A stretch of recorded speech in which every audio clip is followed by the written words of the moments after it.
Hey, what's up everybody? As you know, typically, I haven't reviewed pocket-friendly phones here on this channel, but I'm telling you, I got one in that I couldn't refuse, so we're gonna check it out. Enan here from Udroid Mania, and this is the G3 by Nuu. So let's do this. I think I nailed it.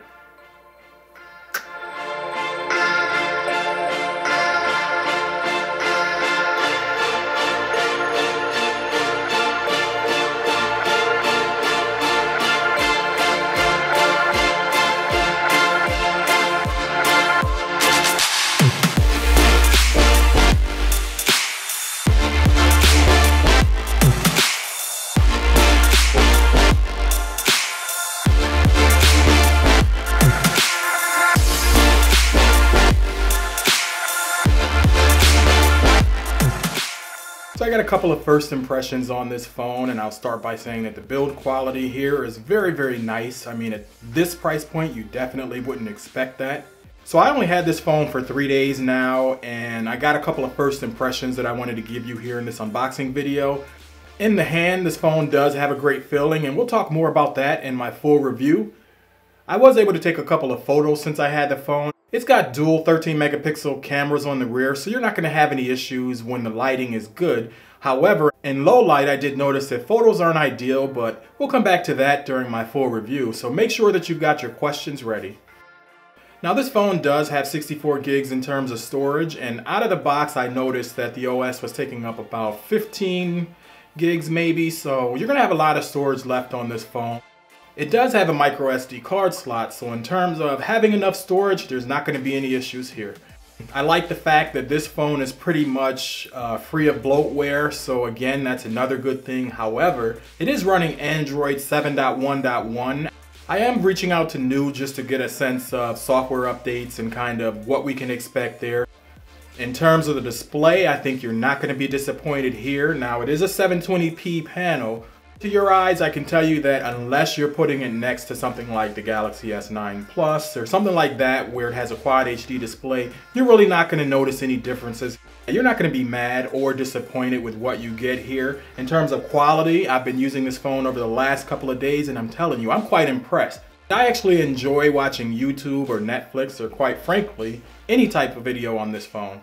One thing I do notice right off the bat is that, of course, with any glass back phone, and that's something that I'm verifying for this one because although it appears to be glass, I'm not 100% sure that it is glass. So that's another question that I'll come back to in my full review. But this phone does attract a lot of fingerprints, so keep your cloths handy for this one.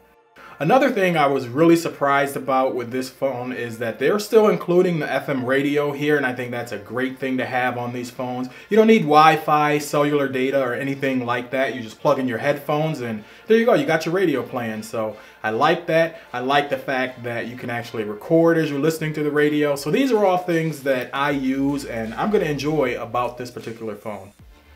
Now when it comes to the battery life, I am expecting it to be pretty decent. One, because it only has a 720p panel, but also because when I unboxed this phone, it had about a 50% charge remaining, and I was able to get through about a good 7 hours of using the phone here and there. I did some video on it. I actually watched YouTube, Netflix, and that was a couple of hours there alone. I gamed a little bit, and then also just getting through the setup process with the phone. So all said and done, at the end of the day, I think the phone had about 20% remaining when I put it on the charge, and that was about midnight, so I'm expecting it to be pretty good.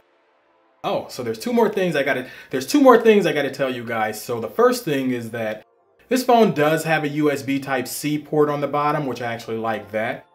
There is no headphone jack on this phone, but I can say that I'm not really disappointed in this case because the headphone adapter that they give you, actually, it's pretty good. The DAC inside, it sounds really well. I plugged in a couple of my headphones, different pairs, and they all sound excellent. I took that same dongle and plugged it into my P20, which I'm not so happy about in terms of the dongle that they gave us.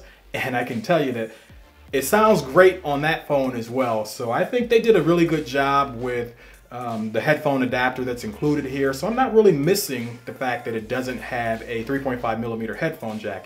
So hats off to Nuu on that. I think that's the dongle that I'm going to be using for all of my Type-C phones. So if I had to leave you guys with one thing that I'm not so excited about, it would be the fact that when I take a screenshot on this phone by pressing the power button and the volume down button, you get prompted. You actually have to click OK to say that you actually want that screenshot.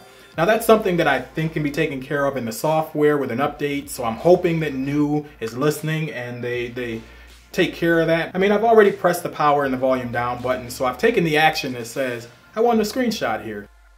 Alright, so just some final thoughts here. If you were to ask me today, is this a phone that's worth picking up? I would say yes. At $200 at this price point, it's definitely worth a look. I am going to be putting this into my rotation, not only to get through the review cycle, but because I actually like the phone and think that you would enjoy using it. I'm telling you, from a pocket-friendly standpoint, this is probably one of the better phones that I've seen. At $200, I would not have expected this. Okay, so there you have it. If you've enjoyed this video, do leave a thumbs up. And if you're new here, go ahead and click that subscribe button for more. As always, I'd like to thank you for watching, and I'll talk to you in my next one. Did I charge this phone last night? I did charge it last night. Okay.